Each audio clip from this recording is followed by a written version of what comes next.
नमस्ते, स्वागत है दोस्तों। क्या आप ट्विस्ट और टर्न वाली फिल्में पसंद करते हैं? तो ये फिल्म आपके लिए है। फिल्म का नाम कॉमिक आर्ट है। यह फिल्म बैंक डकैती के बारे में है, जिसमें कई ऐसे मोड़ शामिल हैं जिनका हम अंदाजा भी नहीं लगा सकते हैं, और इसके अलावा इस फिल्म में अतिरिक्त 2 भाग हैं। हम पहला भाग देखेंगे। यदि आप रुचि रखते हैं तो जारी रखने के लिए टिप्पणी करें, ताकि मैं अगले 2 भागों की समीक्षा कर सकूं। आइए हम इस पहले भाग के परिचय पर गौर करें। 8 अपराधियों के एक बैंक को लूटने के अलग अलग उद्देश्य होते हैं, लेकिन 8 लुटेरों के 3 गिरोह होते हैं जो एक दूसरे को जानते तक नहीं हैं। 3 गिरोह एक साथ बैंक में गए, फिर इन लुटेरों ने सफलतापूर्वक बैंक लूटा या नहीं। आइए हम सावधान रहें। एक पिज्जा डिलीवरी बॉय अपने हेडफोन के साथ एक वाहन पर सवार था और डिलीवरी स्थल में प्रवेश कर रहा था, और पुलिसकर्मी बंदूक के साथ डिलीवरी स्थल के बाहर इंतजार कर रहे थे। पुलिस वाले उस पर चिल्ला रहे थे, उस स्थान पर प्रवेश न करें, लेकिन यह डिलीवरी बॉय अपने हेडफोन पर था और नाच रहा था, इसलिए वह यह नहीं सुन सका। डिलीवरी स्थल में प्रवेश करने के बाद 8 लुटेरों ने उसे घेर लिया और उस पर बंदूक तान दी उसका सिर। अगले दृश्य में शौकिया के शीर्षक में वे पहले 3 लुटेरों का परिचय दे रहे हैं।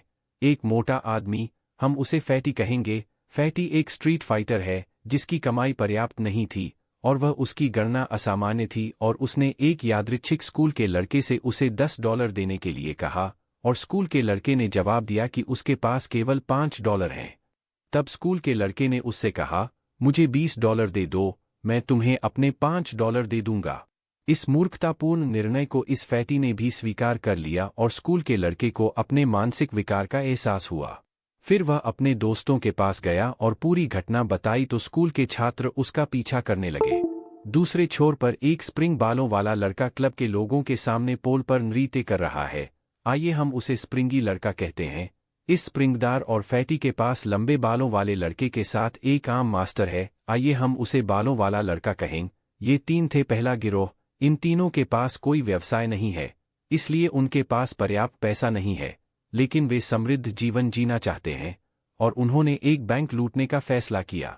फिर वे किस बैंक को लूटने के बारे में चर्चा कर रहे थे, और अंत में उन्होंने एक बैंक लूटने का फैसला किया। नाम INI कहा गया। अगले दिन वे तैयार हो गए एक बैंक को लूटने के लिए, और मालिक ने उनमें से प्रत्येक को बंदूकें वितरित की।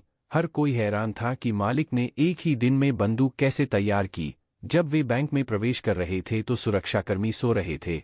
बैंक नियमित प्रक्रिया में इतना व्यस्त था। ये 3 लुटेरे अलग हो गए थे और शुरू करने वाले थे, और अप्रत्याशित रूप से अन्य 3 लोग जोकर, मुखौटा और बंदूक के साथ बैंक में प्रवेश कर गए। प्रवेश करने के बाद उन्हें छत पर गोली मारनी शुरू कर दी गई, और बैंक में हर कोई डरकर नीचे फर्श पर आ गया। और यह मोटा आदमी दादी के पीछे छिपा हुआ था। यह दादी निराश हो गई और उस पर चिल्लाने लगी, और स्प्रिंगी ने गमले में लगे पौधे पर पोल डांस शुरू कर दिया। कैमल नामक बंदूक नाम के एक लड़के ने स्प्रिंगी को देखा और उसे नीचे उतरने के लिए चिल्लाया, और लुटेरों ने दूसरे लड़के का नाम बताया, ब्लैकी, और तीसरा आदमी इस नकाबपोश गिरोह का नेता है। इन लुटेरों ने सभी को नीचे उतरने के लिए कहा, लेकिन बैंक की एक महिला कर्मचारी अभी भी खड़ी थी, और ऊंट ने उसे नीचे उतरने के लिए मना लिया। उधर स्प्रिंगी को एक मोबाइल फोन मिला और वह सेल्फी लेने लगा। इसी बीच सिक्योरिटी जाग गई और बैंक में घुस गई। नेता ने सुरक्षा पर बंदूक तान दी, उसे छेड़ना शुरू कर दिया, और ब्लैकी ने देखा कि स्प्रिंगी के पास एक मोबाइल फोन था। ब्लैकी ने स्प्रिंगी के चारों ओर शूटिंग शुरू कर दी। इस डायवर्जन में सुरक्षाकर्मी बंदूकों से डर गए और बाहर चले गए। फिर उन्होंने लूटने का फैसला किया, और पैसे सुरक्षा लॉकर में थे। ऊंट को इसे खोलने की तरकीबें पता थीं। नेता ने उसे लॉकर की ओर निर्देशित किया। अगले दृश्य में द गैंगस्टर्स नामक एक नए गिरोह का नाम पेश करें। दूसरे गिरोह का फ्लैशबैक दिखाते हुए, जो नकाब और बंदूकों के साथ बैंक में दाखिल हुआ है। कैमल ड्रग व्यवसाय माफिया नेता के घर के सामने अपनी टीम का नेतृत्व कर रहा है, और वह बताता है कि वह एक आदमी को जानता है जो इस माफिया नेता के अंदर काम कर रहा है। उसके पास बहुत पैसा है। यही वह पैसा है जिसे हम लूटने जा रहे हैं, और उसने बंदूकों के साथ लूटने की योजना बनाई है। बैग फिर ब्लैकी, लीडर और कैमल किसी भी चीज की तरह घर पर गोलीबारी कर रहे थे, और उन्होंने सभी प्रतिभूतियों को नीचे ले लिया, और नेता ने उन दोनों को रोका और गोली की बर्बादी के बारे में समझाया, क्योंकि केवल 3 प्रतिभूतियां थीं जो हैं। वे पहले ही मर चुके थे। फिर घर की तलाशी लेने के बाद उन्हें माफिया नेता मिला और माफिया नेता इस गिरोह से नहीं डरते थे। उन्होंने टेप में एक गाना बजाया। नृत्य के क्षण में ही उन्होंने उन्हें सोफे पर बैठने का संकेत दिया। ब्लैकी ने पूछना शुरू कर दिया पैसा, लेकिन माफिया नेता ने जवाब दिया कि 1 मिनट रुकें, और उसने लगातार यही दोहराया। इतने में ऊंट ने अपना धैर्य खो दिया और उसने उसके सिर पर 2 बार गोली मारी। ब्लैकी निराश हो गया कि वह एकमात्र व्यक्ति है जो जानता है कि पैसा कहाँ है। अब केवल ऊंट को एहसास हुआ कि उसने गलती की है, और उनमें से 3 ने फैसला किया कि पैसा निश्चित रूप से इसमें होगा और खोजना शुरू कर दिया। और उन्होंने देखा कि माफिया नेता एक बैंक लूटने की योजना बना रहा था। यदि वे इस घर को लूटते हैं तो उन्हें सीमित धन ही मिलेगा, लेकिन यदि वे बैंक को लूटते हैं तो वे करोड़पति होंगे। फिर इन लोगों ने योजना को अपने हाथ में लेने और उसे क्रियान्वित करने का निर्णय लिया। इस फ्लैशबैक के बाद ऊंट सेफ्टी लॉकर खोलने की प्रक्रिया में है। उसी समय बैंक कर्मचारियों में से एक ने बैंक कर्मचारियों पर इस स्प्रिंगदार बंदूक को देखकर अलार्म बजाने ही वाला था, और बैंक कर्मचारियों ने मान लिया कि वह एक पुलिस अधिकारी है। दूसरी तरफ एक बूढ़ा आदमी गिटार लेकर नेता के सामने आया और काले रंग का, वे उसे नीचे उतरने की चेतावनी दे रहे थे, लेकिन बूढ़े आदमी ने नहीं माना और उसने गाना शुरू कर दिया।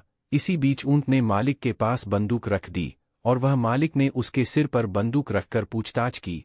यह देखकर कि फैटी ने ऊंट के सिर पर बंदूक तान दी, और नेता ने फैटी के सिर पर बंदूक तान दी, और स्प्रिंगी ने नेता के सिर पर बंदूक तान दी। अंततः ब्लैकी ने स्प्रिंगी के सिर पर बंदूक तान दी। मुखिया, सभी 2 गिरोह एक दूसरे पर बंदूक तान रहे थे।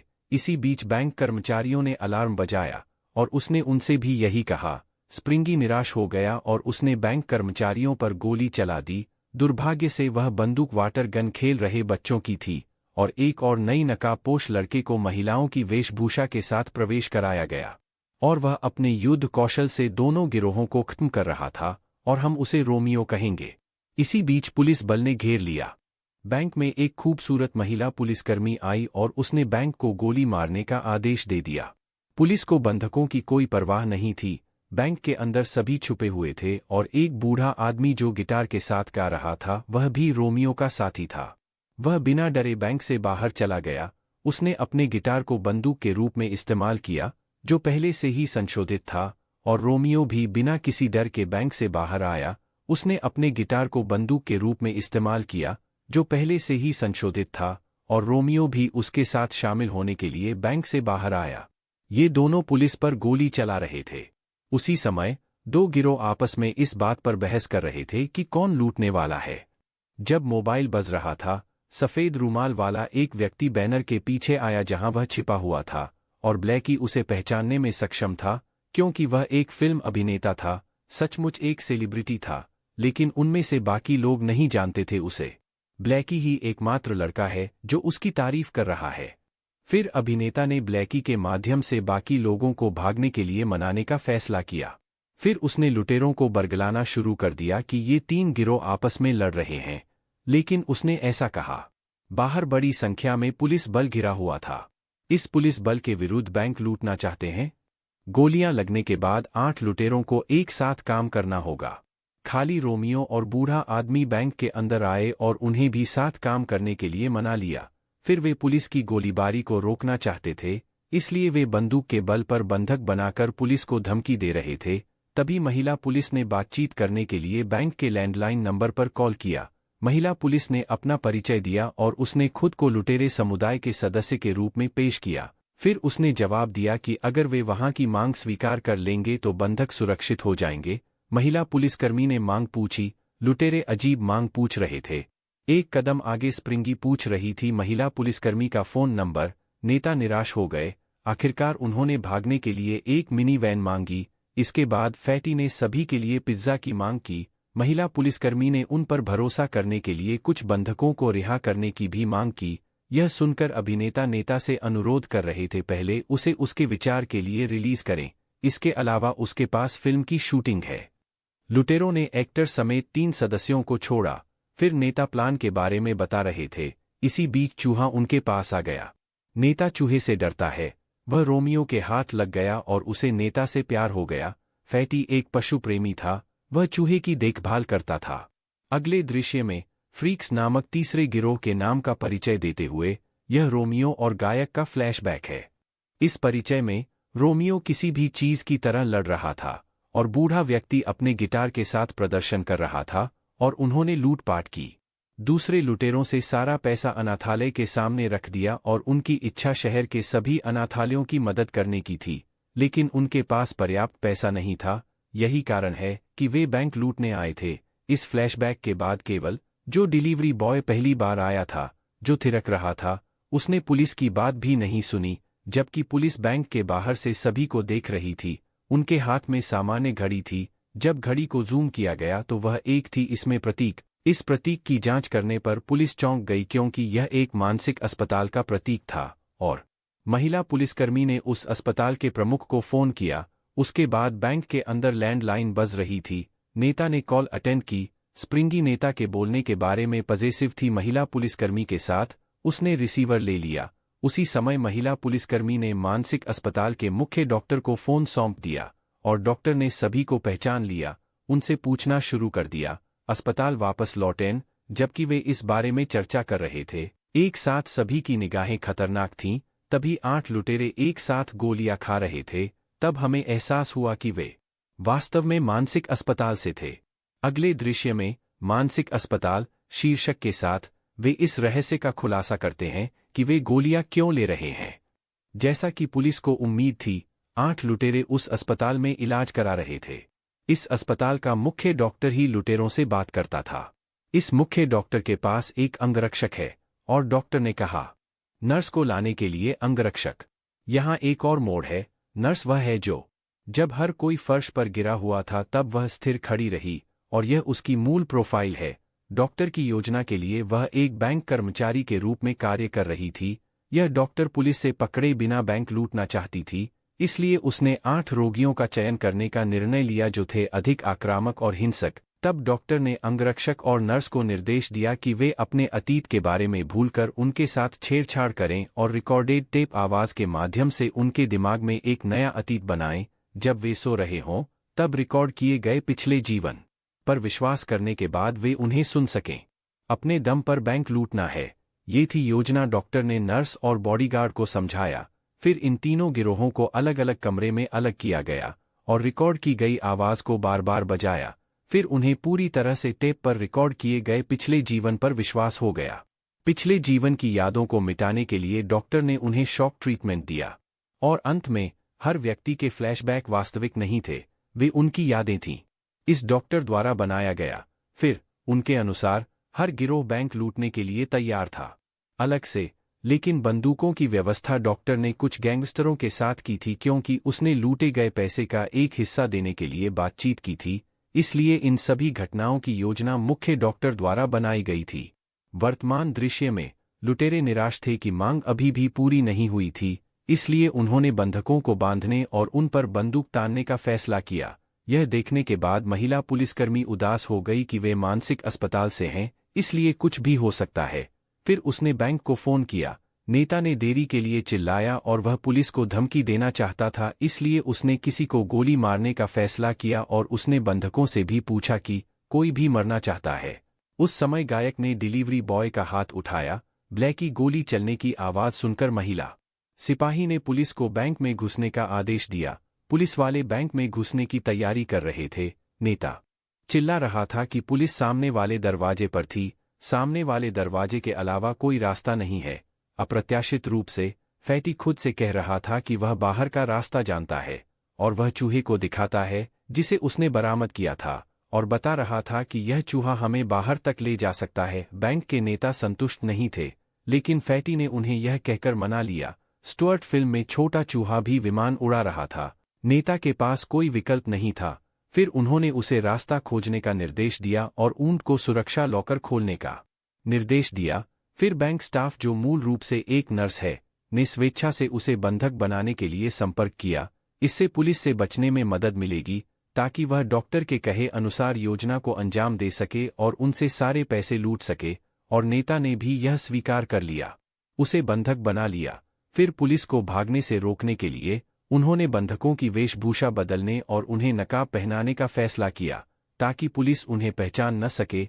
योजना के अनुसार नेता और ऊंट सुरक्षा लॉकर खोलने गए और फैटी जिस रास्ते पर चल रहा था, चूहे उसे दिशा दे रहे थे। चूहों की दिशा में एक दीवार थी, इसलिए उन्होंने डेटोनेटर का उपयोग करके दीवार को नष्ट कर दिया। यह आवाज़ महिला पुलिसकर्मी ने सुनी, उसे गुस्सा आ गया और वह अंदर जाने के लिए तैयार हो गई। साथ ही नर्स डॉक्टर की योजना को क्रियान्वित कर रही थी।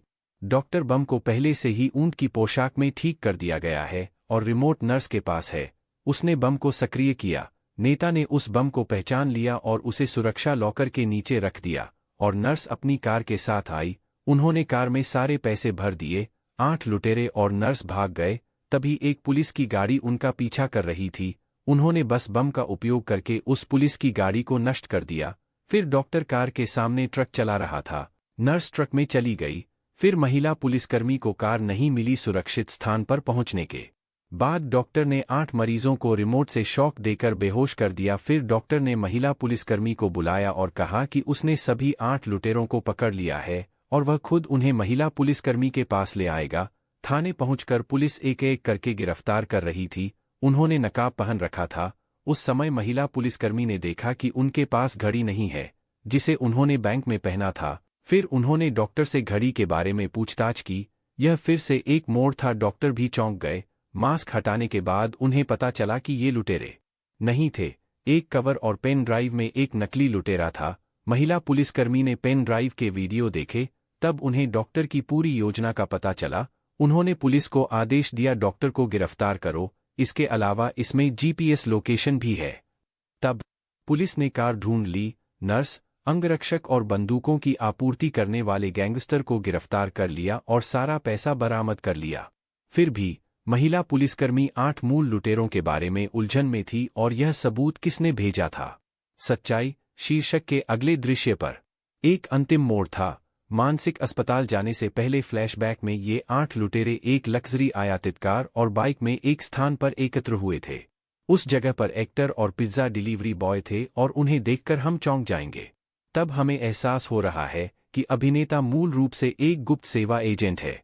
जहां भी भूमिगत अवैध गतिविधियां हो रही थीं, ये 8 लोग उसके अधीन काम कर रहे थे। उन्हें हटाना उनका काम था। और गुप्त सेवा एजेंट को मानसिक अस्पताल में होने वाली अवैध गतिविधियों के बारे में एक ईमेल प्राप्त हुआ, क्योंकि वह एजेंट अपने इस्तेमाल से 8 विशेषज्ञों को बिना बताए अस्पताल भेजने का फैसला करता है। शक्तिशाली सम्मोहन ज्ञान। उन्होंने अस्थायी रूप से उन्हें एक हिंसक व्यक्ति के रूप में सम्मोहित किया और उन्हें अस्पताल भेजा। और जैसा कि एजेंट ने अनुमान लगाया था, डॉक्टर ने अपनी योजना के लिए इन 8 रोगियों को चुना। भले ही डॉक्टर ने उनके लिए नई स्मृति बनाई, एजेंट का सम्मोहन अधिक शक्तिशाली था। फिर एजेंट ने एक सहायक को डिलीवरी बॉय के रूप में यह देखने के लिए भेजा कि सब कुछ ठीक है। डिलीवरी बॉय ने बुलेट प्रूफ जैकेट पहन रखी थी, क्योंकि वह पहले से ही जानता था कि लुटेरे उसे नहीं पहचान सकते। फिर डॉक्टर ने नर्स को अपनी कार के साथ गैंगस्टर के पास भेजा। इस बीच एजेंट ने ठीक कर दिया कार में जीपीएस। जब डॉक्टर 8 लुटेरों को महिला पुलिसकर्मी के पास ले जा रहा था, रास्ते में एजेंट ने कार को रोक लिया और अपनी शक्तिशाली सम्मोहक तकनीक से उसने उसकी याददाश्त मिटा दी और 8 लुटेरों को नकली लुटेरों के साथ बदल दिया और उसमें से एक को नकली लूट के साथ बदल दिया। यार, उसने सारे सबूत पेन ड्राइव में रख दिए और डॉक्टर अपनी अल्पकालिक मिटी हुई याददाश्त के कारण बिना कुछ जाने ही सीधे पुलिस स्टेशन आ गया। वास्तव में ऐसा ही हुआ। जब उस एजेंट ने 8 एजेंटों से सभी सम्मोहित करने वाली अवस्था को हटा दिया, तो वे अपने वास्तविक जीवन में वापस आ गए। एजेंट को सभी 8 एजेंटों पर गर्व था। उसने उनकी सराहना की। फिर उसने अगले काम का परिचय देते हुए कहा कि समूह में अपराधी को खोजने के लिए उन्हें स्टैंड अप कॉमेडियन के रूप में काम करना होगा।